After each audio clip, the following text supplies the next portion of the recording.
So there's a shocking statistic about ADHD that I'm going to share with you in this video, but something that's even more shocking is that a lot of people don't know the statistic. And I'm curious, do you think you know what it is? If so, leave a comment with what it is down below. But without further ado, let's jump right into the video. Now, before I share with you this statistic, let me at least introduce myself. My name is Matt. I'm a therapist in private practice. I own a group practice located in New York City. It's called PRGRS Therapy, and we specialize in working with adults with ADHD. And although our home base is in New York City, we do serve folks across the entire state because that is where we are licensed. And if you're interested in working with us or you want to know more about our practice, I'll leave a link down below. But with that out of the way, let's actually talk about this statistic. So what I'm going to share with you comes from research done by Dr. Russell Barkley. If you've done any research on ADHD at all, you've probably come across his name. He's one of the leading researchers in the field.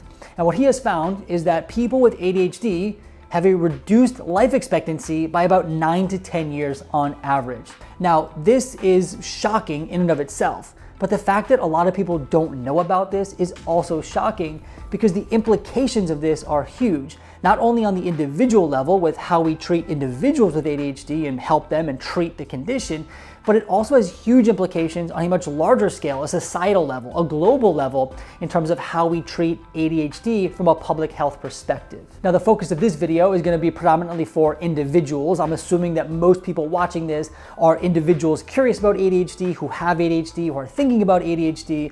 And so I'm going to share with you a bit about how we identify it, how we treat it, and all that kind of stuff. But we can make a whole separate video or slew of videos about the public health perspective on ADHD. Now, I also want to be really clear that this video is not made to be a downer or to scare anyone. I do want this to be knowledge that empowers people, because as someone who's been working with folks with ADHD for quite some time, I don't want this to be one of those, oh my gosh, my prognosis, my life is going to be shorter by 9 to 10 years because I have ADHD. I don't really think that's the case.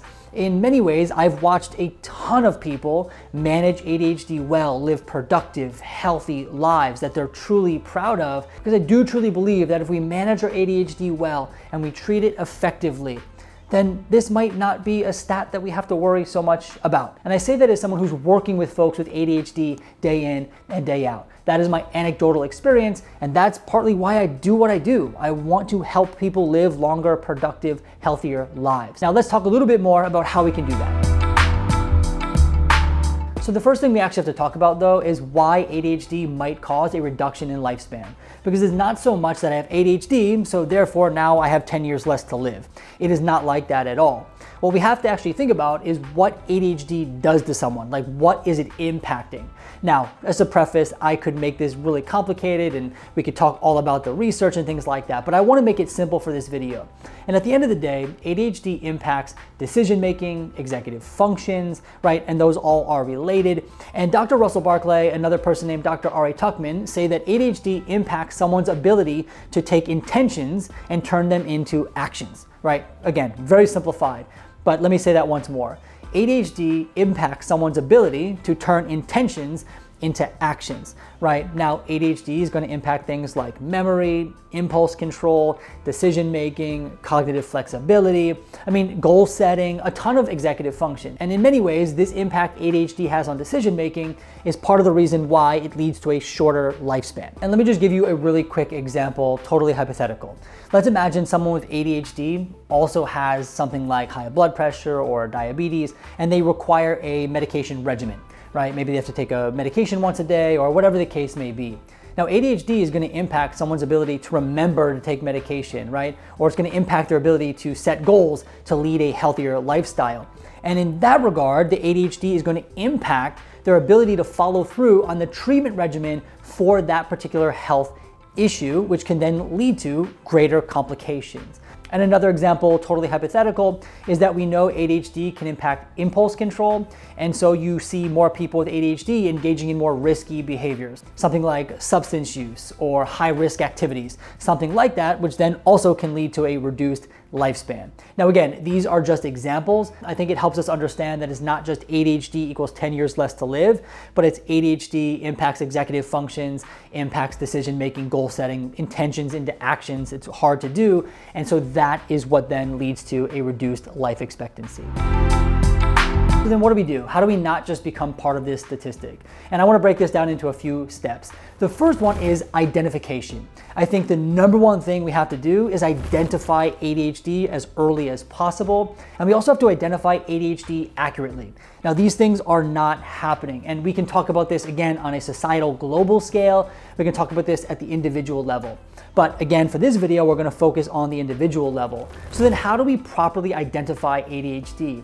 Because in today's world, you see people misdiagnosing, overdiagnosing, self-diagnosing, some accurate, some not accurate, and it's just kind of all over the place. So then how do we identify it properly? I do think that the initial stage of identification is curiosity. It might be watching that TikTok video that resonates. It might be the family member who says something kind of snarky to you. It might be you're just, oh, I've heard about it and maybe I have ADHD. Often that is the starting point, right? It is something that you've seen or heard or thought about that leads to you to ask the question, could this be ADHD? And rather than stopping there, this is where we take that curiosity and then we go to the next step, which would be to consult a professional who is knowledgeable about ADHD, right? So maybe your primary care doctor, now this is fairly rare, they're not as educated on ADHD as we'd like them to be, but maybe your PCP is aware of ADHD, and so then they can help you take the next screener and then go from there. But the point is, when we think about identification, it starts with that curiosity, right? And then the next step is to seek the professional help. Because at the end of the day, if we can identify ADHD accurately, this is the starting point to getting the right treatment that's actually effective, right? If we don't know it's ADHD, then we're gonna be treating the wrong thing or we're gonna be using the wrong interventions. Now, just to give you an example, ADHD is often misdiagnosed. You'll see people misdiagnosing ADHD for something like borderline personality disorder. You'll sometimes see people diagnose it as bipolar disorder. You'll even see people just assume that it's a nasty personality trait. They'll say it's laziness or it's complacency. And that's totally wrong as well. It's possible that it's just ADHD, right? Now again, I'm kind of simplifying this, but I want to share this with you because ADHD is very misunderstood and often misdiagnosed. Oh yeah, and the other thing you can do is you can actually do, if you're curious about ADHD, you can actually do a self-screener.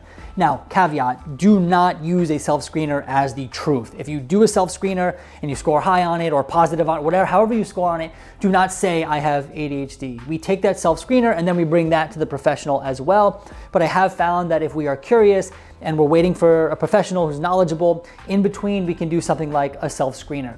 Now the one I recommend is called the ASRS. We actually have a version of it, or it's the actual ASRS, on our website. I'll leave a link down below. It takes about 2 minutes, it's about 6 questions. It's a great, simple, easy to do screener that's a great starting point to see if further evaluation is needed. Now let's imagine the ADHD has been properly identified and diagnosed by a professional who's knowledgeable. Then comes the help. So how do we actually treat ADHD? And for the sake of this video, I'm gonna bucket this into 4 different categories, all right? Overly simplified, a little bit broad, but I think it will help us understand. Number 1, we have medication management, right? So this is done by a medicating provider, an MD, NP sometimes, but people who can prescribe medication, and that's what they do. They're gonna treat ADHD with medication. And the research shows that medication is very helpful for people with ADHD, right? Now, I'm not a medicating provider, but if you look at the research, it shows it's really, really helpful. Number 2, we have coaches. So sometimes these people call themselves an ADHD coach, an executive function coach. And at the end of the day, a coach does not require formal licensure. Now, they may have a license for a mental health provider or something like that, but a coach does not need to be a licensed professional. Sometimes it's someone who just has ADHD and is teaching others the skills they know.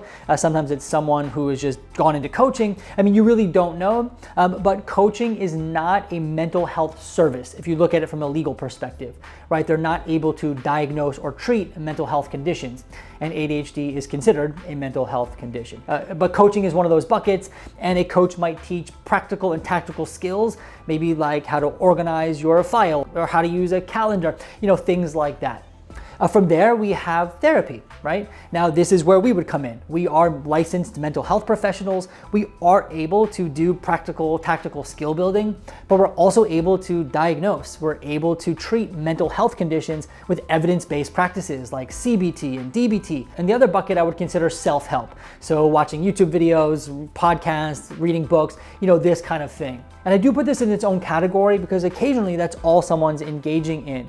Now, I do think that most people benefit from at least one or two of these services. It's rare you see people engaging in all four, although if it helps, it helps. And in this case, it's not so much about which one is better or more effective, but which one works for you. Now, I often see people engaging in at least one or two of these. A very common combination is something like medication management and therapy. You'll also see people engaging in coaching along with that as well. And then a lot of people are doing, self-help, right? Of course, they're doing research on their own, they're listening to things outside, all that kind of stuff. You don't have to engage in all of these things, but again, it's a matter of what helps you manage your ADHD effectively. If medication works, great, you're gonna do medication management.